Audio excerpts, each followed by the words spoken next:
Buenos días, bienvenidos al servicio virtual de la Iglesia Bautista Gracia. Qué placer que nos acompañes este domingo en el servicio. Queremos comenzar cantando Omnipotente Padre. Aquel Dios creador de los cielos y la tierra nos muestra toda su grandeza por medio de la creación y por medio de su salvación. Dios en Jesús, hace 2000 años atrás, nos mostró a través de una cruz el poder de su salvación. Aquella salvación inmerecida que solamente recibimos por fe mediante la gracia en nuestro Señor Jesucristo. También queremos que nuestros corazones estén sensibles al escuchar la palabra de Dios. Queremos que Dios nos hable por medio de su palabra y eso produzca un cambio profundo en nuestras vidas. Queremos que nos acompañes y te animamos a cantar juntos este día.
Muy buenos días, estimados hermanos. Por favor, les invito a abrir sus Biblias y vamos a leer el día de hoy Marcos capítulo 13, versículo 24 al 37.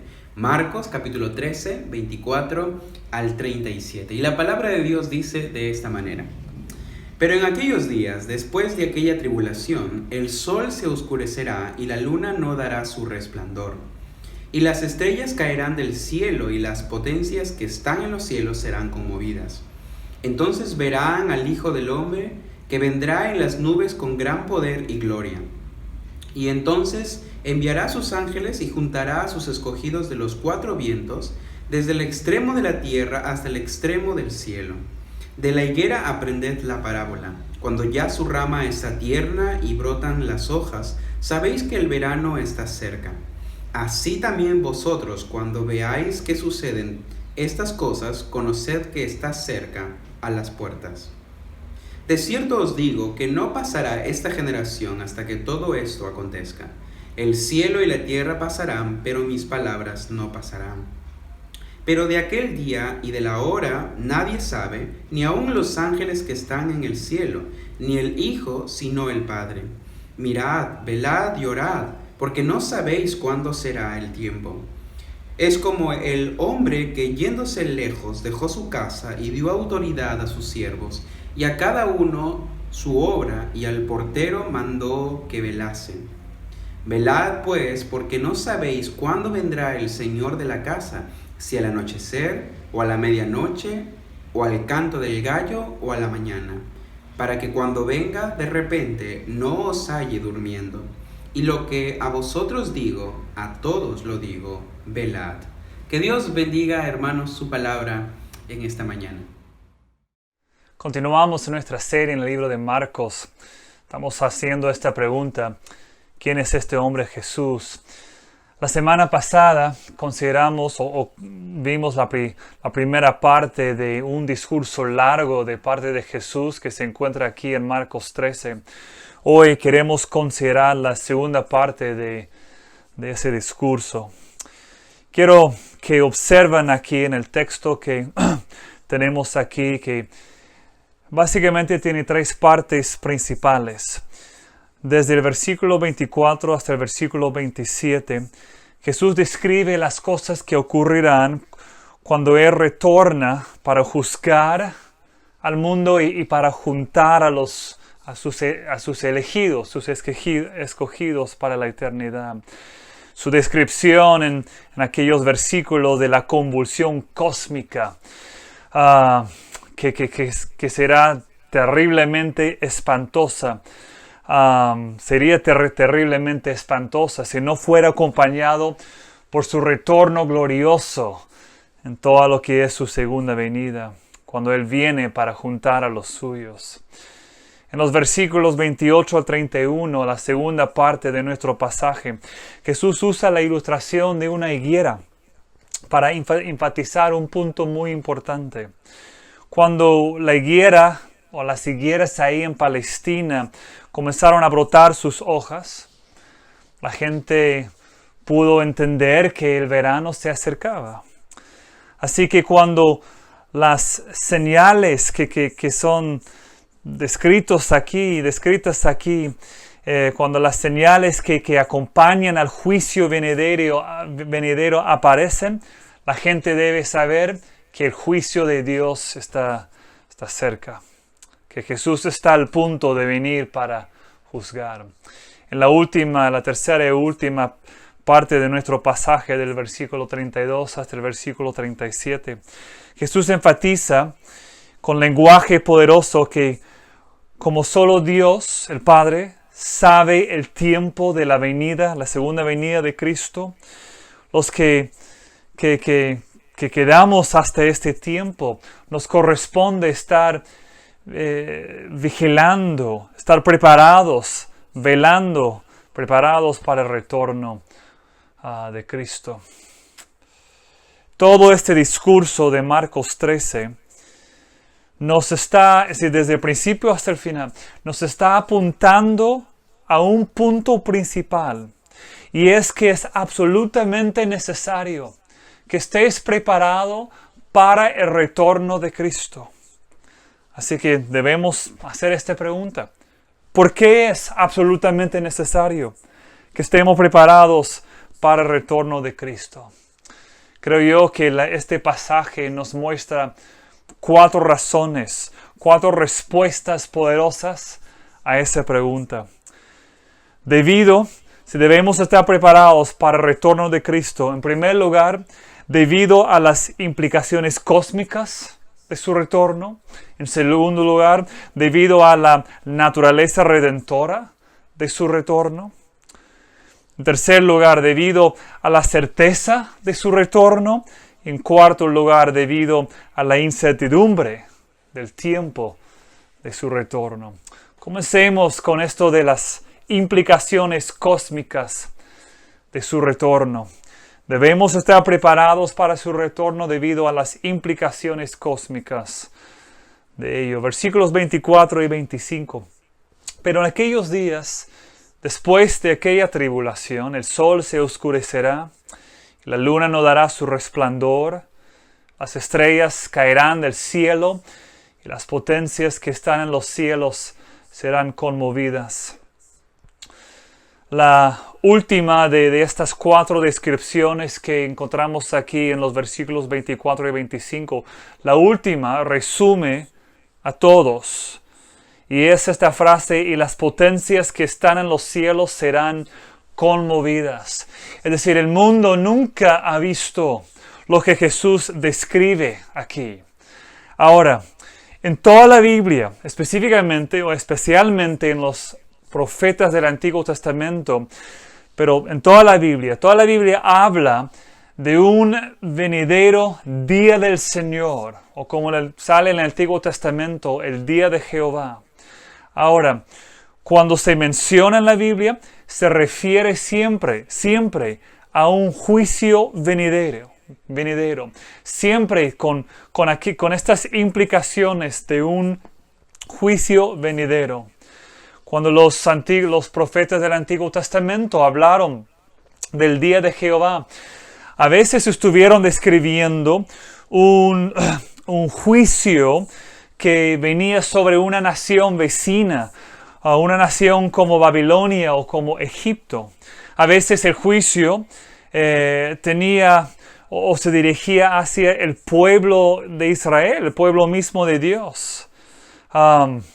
Podemos decir o leer en el Antiguo Testamento que cuando si venía el juicio de Dios sobre aquellas naciones, es correcto decir que ellos experimentaron el juicio del día del Señor. Sin embargo, tanto el Antiguo Testamento como el Nuevo Testamento hablan de un escatológico día del Señor, o un día del Señor escatológico. Es decir, para ponerlo en otras palabras, el juicio de Dios que todavía está por venir, es decir, el juicio venidero, el juicio escatológico, será de manera, de manera drástica, superará todos los previos juicios de Dios. El juicio de Dios que viene todavía vendrá con grandes señales cósmicas.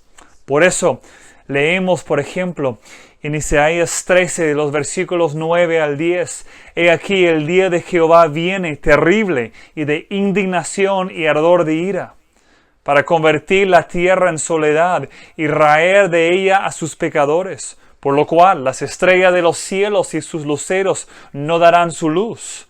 El sol se oscurecerá al nacer, y la luna no dará su resplandor. Parece muy semejante a lo que Jesús describe en Marcos 13, en los versículos que acabamos de leer. Aquí en Isaías dice que es lo que viene, he aquí el día de Jehová. O podríamos leer también en Joel, profeta Joel 2, versículos 30 al 31. Y daré prodigios en el cielo y en la tierra, sangre y fuego y columnas de humo. El sol se convertirá en tinieblas y la luna en sangre, antes que venga el día grande y espantoso de Jehová. Otra vez esta descripción muy semejante, paralelo con lo que Jesús describe. Y el título, el nombre es el día de Jehová o el día del Señor. Entonces lo que Jesús describe aquí en Marcos 13 y lo que los profetas del Antiguo Testamento describen es el mismo día del Señor. Es un día venidero de juicio. Es el juicio o el juicio que viene en el día del Señor será tan grande que el cielo, que los cielos mismos y la tierra misma serán profundamente afectados por ello. Escuchemos a Pedro, quien por si acaso estuvo sentado ahí ese día con Jesús. Escuchemos lo que él dice en cuanto al venidero día del Señor. Estoy leyendo aquí desde 2 de Pedro capítulo 3, los versículos 10 al 13. Pero el día del Señor vendrá como ladrón en la noche, en el cual los cielos pasarán con grande estruendo, y los elementos ardiendo serán deshechos, y la tierra y las obras que en ella hay serán quemadas.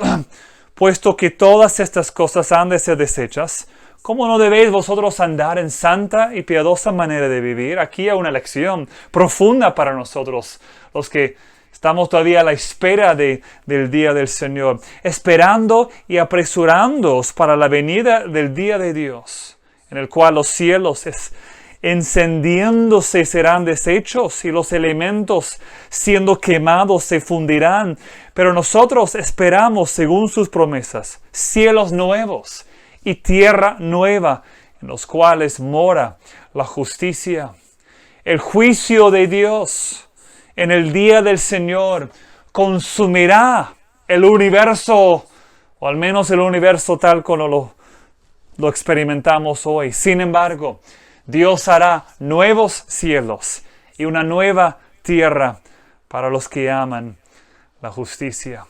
Así que necesitas estar preparado para el retorno de Cristo, o si no, serás consumido cuando Dios viene para juzgar en aquel día, el día de Jehová. Pero no solo necesitamos estar preparados para su retorno a causa de la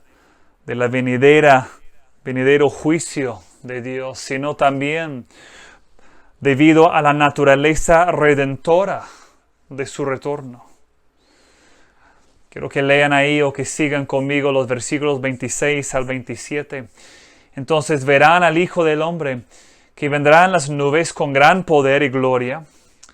Y entonces enviará a sus ángeles y juntará a sus escogidos de los cuatro vientos, desde el extremo de la tierra hasta el extremo del cielo. En estos dos versículos quiero que observan que Jesús es el que está haciendo todo. Él es el gran iniciador. Primero Él viene con gran poder y su venida es de manera gloriosa.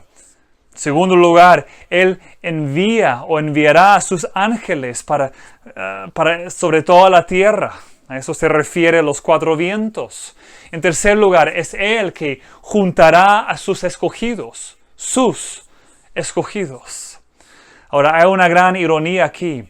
Quiero que observen la profundidad de esta ironía. En todo el libro de Marcos, hemos visto a Jesús escondiendo, encubriendo su identidad. Es lo que los teólogos describen como el secreto mesiánico. Jesús constantemente decía a los que Él sanaba que no publicaban lo que Jesús había hecho. Él intencionalmente no tomó para sí mismo el título de mesiánico, es decir, el título de Mesías, sino que optó por un título más ambiguo, el Hijo del Hombre.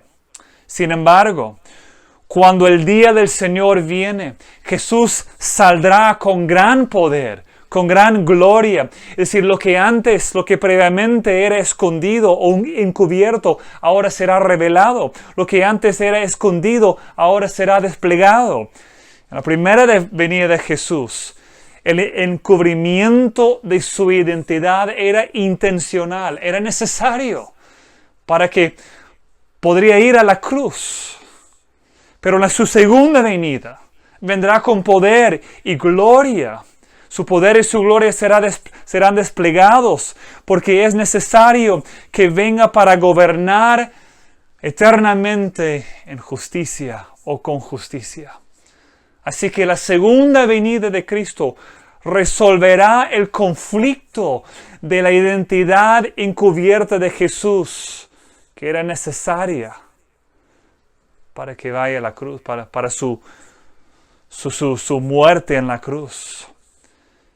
Y añado esto, si no hay una segunda venida de Cristo, solo tenemos la cruz, sin el poder y la gloria que sabemos que habrá, y lo sabemos a causa de su resurrección. Cuando Él viene por segunda vez, cuando Él retorna, será con gran poder y gloria.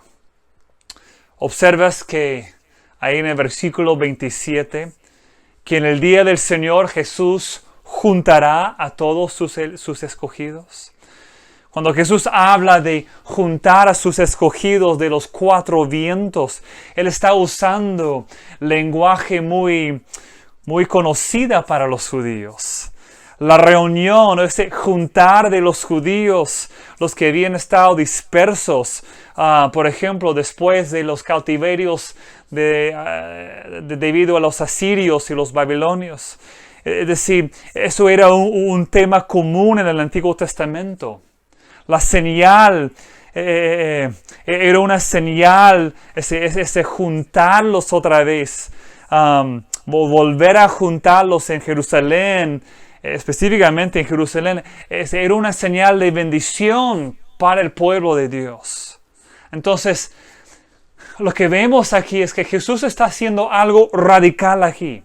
Él está interpretando aquella esperanza de Israel en dos maneras específicas. Uno, está reinterpretándolo, que ese juntar del pueblo de Dios ya no va a ser solo para judíos, sino que Dios va a incluir a muchos más. Es decir, el título ahí no es ya judíos, sino sus escogidos.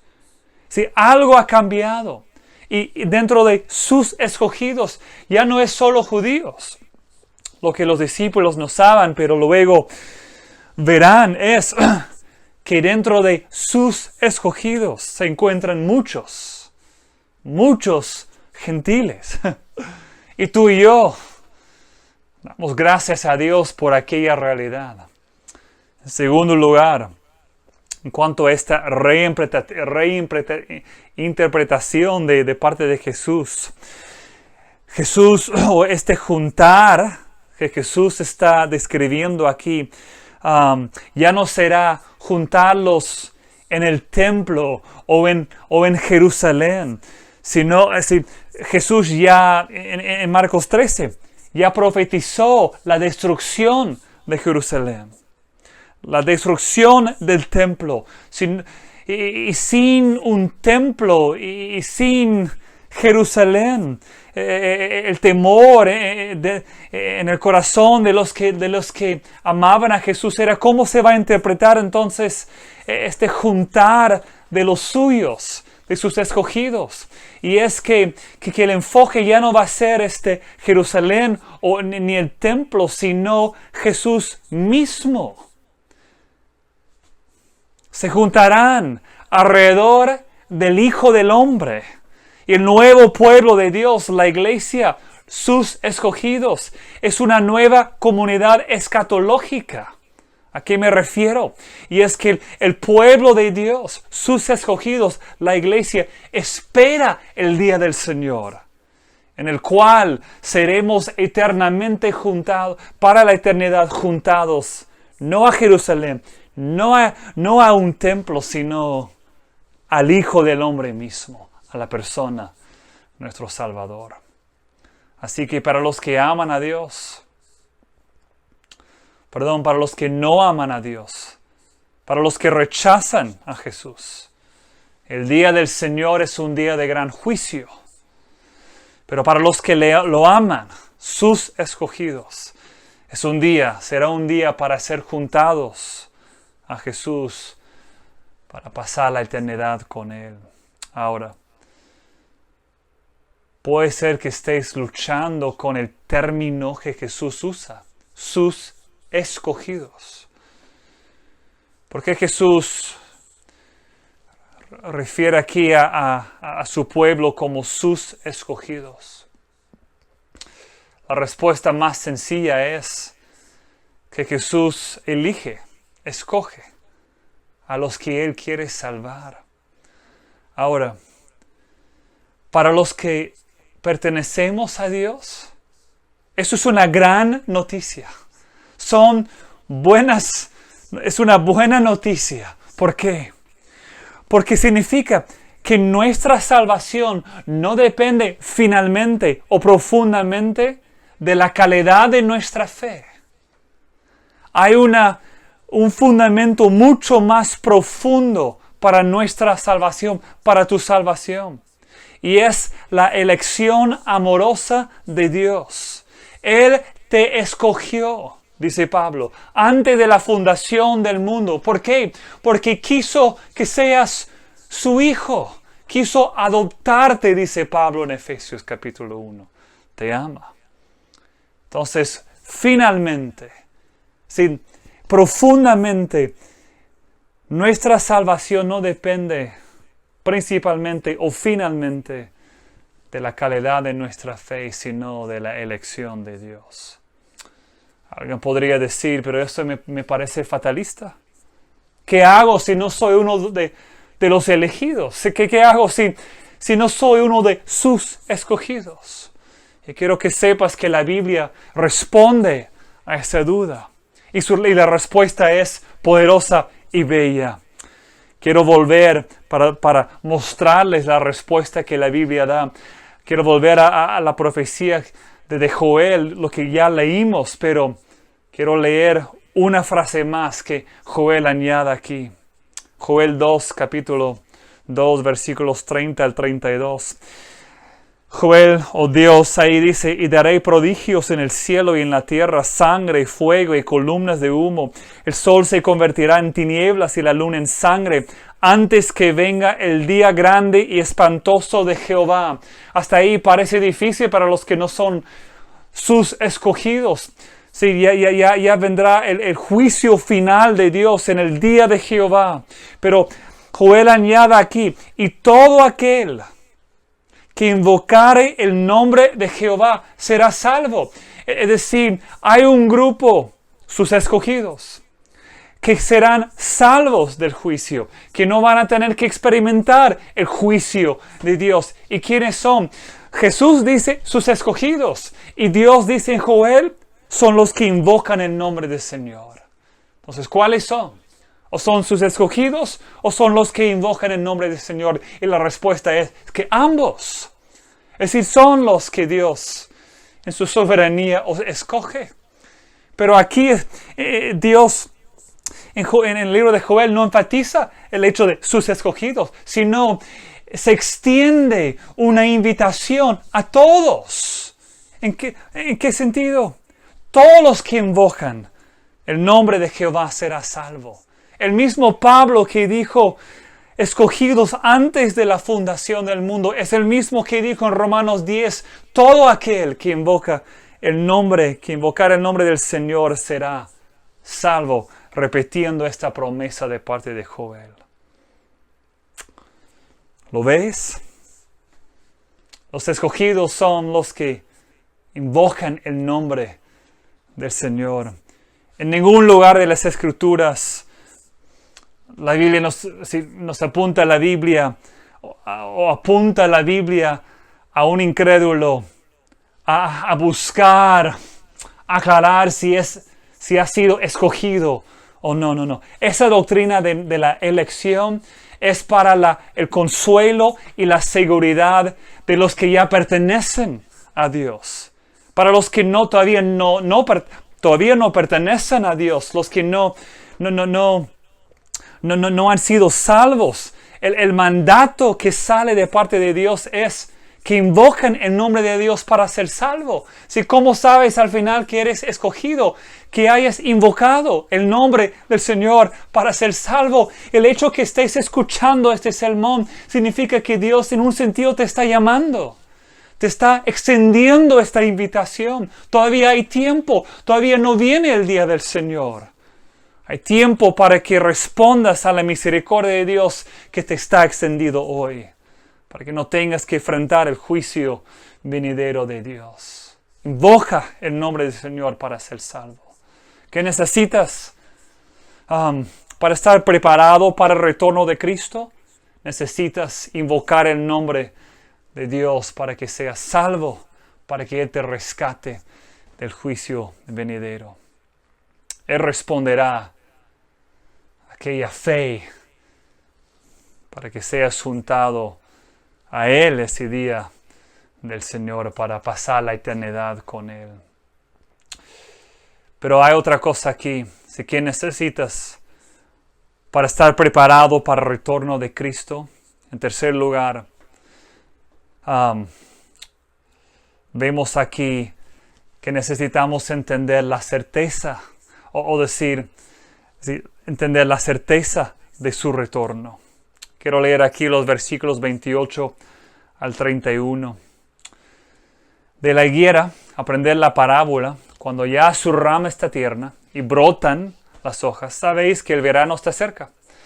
Así también vosotros, cuando veáis que suceden estas cosas, conoced que está cerca a las puertas. De cierto os digo que no pasará esta generación hasta que todo esto acontezca. El cielo y la tierra pasarán, pero mis palabras no pasarán. Con esta parábola sencilla de la higuera, Jesús está enseñando una verdad sencilla. Cuando llegan las señales de juicio, como dice aquí, los prodigios de juicio, cuando comienzan a aparecer, ya sabes que el juicio se acerca. Ahora, tenemos un pequeño dilema en este pasaje. Es un tema de interpretación. Y es que no está claro, no está completamente claro si Jesús aquí se refiere a lo que ocurrió en el año 70, cuando Jerusalén fue saqueada por los romanos y el templo fue destruido. No sabemos que Jesús se refiere a aquel tiempo o si se refiere aquí al juicio venidero en la segunda venida de Cristo. Él habla de ver que sucedan estas cosas, de saber que está cerca a las puertas el juicio. Habla aquí de que no pasará esta generación hasta que todo esto acontezca. Ahora, para mí, hace más sentido que Jesús en este punto regresa a la pregunta original en Marcos 13, la pregunta original de los discípulos, que era ¿cuándo va a ser destruido el templo? Si es que sí, entonces lo que Jesús describe aquí es que cuando vean la abominación desoladora, desoladora del templo, cuando vean la abominación desoladora en el templo, y esto se refiere en el versículo 14, que ya saben que el juicio de Dios sobre Israel se acerca, está a las puertas. Y si es lo que Jesús está haciendo aquí, que desde el versículo 28 al 31, si Él vuelve a hablar, después de hablar de la segunda venida de Cristo, si vuelve a hablar de lo que ocurrió en el año 70, entonces eso hace sentido de la frase que no pasará esa generación hasta que todo esto acontezca. Sí, Jesús habló así más o menos en el año 30, el año de su muerte, y estas cosas, o quizás un poco antes, el año 27, no sabemos, pero unos 40 a 43 años después, al año 70, Jerusalén fue destruido, el juicio sobre Israel, y todo esto, como él dijo, pasó dentro de una generación. Muchos creen que lo que Jesús describe aquí entre los versículos 28 a 31 habla todavía de la segunda venida de Cristo, que Él nos está advirtiendo en cuanto a las señas terribles que ocurrirán antes del día del Señor, del día de su juicio. Si es así, entonces la frase no pasará esta generación hasta que todo esto acontezca refiere entonces a la generación que estará viva cuando comienza la gran tribulación y luego el día del Señor. De cualquier manera que lo quieres interpretar o que lo interpretas, en realidad no afecta el punto principal de este pasaje. Si lo que debemos ver aquí, lo que Jesús quiere que veamos aquí, es que el día del Señor, la segunda venida de Cristo, ciertamente vendrá. Por eso dice, el cielo y la tierra pasarán, pero mis palabras no pasarán. ¿Qué de mis palabras? Que vendrá el día del Señor. Que aunque pasará la tierra tal como la conocemos, los cielos como los podemos ver, igual no pasará la palabra de Dios, que Él volverá, el Hijo del Hombre vendrá en las nubes, y que Él juntará a sus escogidos para pasar la eternidad con ellos, para juzgar a los que rechazan al Hijo y para salvar, rescatar a los suyos, sus escogidos. Así que debemos estar preparados para el retorno de Cristo debido a la certeza de su retorno. Pero hay una cosa más. Y debemos estar preparados para el retorno de Cristo debido a la incertidumbre del tiempo de su retorno. Versículos 32 al 37. Pero de aquel día y de la hora nadie sabe, ni aun los ángeles que están en el cielo, ni el Hijo, sino el Padre. Mirad, velad y orad, porque no sabéis cuándo será el tiempo. Es como el hombre que, yéndose lejos, dejó su casa, dio autoridad a sus siervos y a cada uno su obra, y el portero mandó que velase. Velad pues, porque no sabéis cuándo vendrá el Señor de la casa, si al anochecer, o a la medianoche, o al canto del gallo, o a la mañana. Pero que cuando venga de repente, no os halle durmiendo. Y lo que a vosotros digo, a todos los digo, velad. Esta parábola que Jesús cuenta aquí en estos versículos, esta pequeña o corta parábola tiene, como casi todas las parábolas, un punto principal. Jesús es el Señor de la casa, quien ha ido de viaje largo. Ha dejado a sus seguidores con trabajo, tareas, por cumplir a causa del reino o para el reino de Dios. Les da el mandato de velar, de no dormir, de orar. Básicamente que estén preparados para su retorno. Es decir, la casa no es su casa, no es la casa de ellos, es la casa del Señor. El reino no es nuestro reino, es su reino. Somos sus siervos, sus esclavos. Tenemos un mandato aquí, estar preparados para su retorno.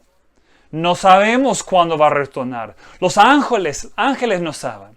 Jesús mismo, al menos cuando estuvo en la tierra, no supo lo que el Padre había determinado en cuanto a su retorno. Y por eso el tiempo de su retorno es incierto, al menos a nuestro entendimiento, nuestro conocimiento, nuestro entender. Y por eso nos llama Jesús aquí a vivir de manera diligente, vivir fieles en obediencia a Dios. Lucas, otro de los evangelistas, escribe que Jesús dijo en este punto que dijo a sus discípulos que no deben permitir que sus corazones se llenen que estén cargados de los quehaceres del mundo y así no estar preparados. No debemos llegar a un punto de flojera espiritual, o si no vendrá Jesús y no estaremos preparados. Por eso dijo que debemos estar siempre velando, siempre orando. El tiempo de retorno de Jesús quedará siendo un secreto hasta el momento de su retorno, hasta que venga con poder y gloria para juzgar y para salvar, para destruir y para juntar a sus escogidos. Solo hay una pregunta final aquí, y es, ¿estás preparado para su retorno? Cristiano, tú que eres cristiano, quiero que seas honesto, sincero con esta pregunta. ¿Tu vida refleja una preparación para el retorno de Jesús? Tiene la costumbre de contar el Evangelio, las buenas nuevas de su venida, de su salvación a otros. Vives de manera que no vas a sentir vergüenza cuando Jesús regresa con su gloria y su poder. Y tú, amigo, que no eres cristiano, tú también debes responder seriamente a esta pregunta. ¿Tú estás preparado para el retorno de Cristo? ¿Qué va a ocurrir ese día? Un juicio. ¿Cuándo va a ocurrir? Podría ocurrir luego. ¿Que ocurrirá? Eso sí es cierto. Entonces te pregunto, ¿has invocado el nombre del Señor para ser salvo? La promesa es que todos los que invocan el nombre del Señor serán salvos. ¿Salvo de qué? Del juicio venidero. No hay ninguna obra, ningún logro que puedes hacer para tú ser salvo, para rescatarte de a ti mismo del juicio venidero. No hay algún acto de abnegación o algún pecado que puedes vencer. No hay nada que puedas hacer para escapar a ese juicio, aparte de simplemente humillarte delante de Dios e invocar el nombre del Señor para ser salvo. Confía, amigo, en la gran promesa que todo aquel que invoque el nombre del Señor será salvo. Dios, ayúdanos a vivir todos los días preparados para tu venida. Y los que me estén escuchando hoy, que no te conozcan, que no son salvos, que nunca han invocado tu nombre, que hoy sea el día de su salvación. Rescátalos, muéstralos tu misericordia, convéncelo de su pecado, humíllalo y para que él, ella, todos respondan con la fe verdadera. Gracias por tu palabra. Esto todo lo pido en el nombre de Cristo. Amén. Que Dios les bendiga.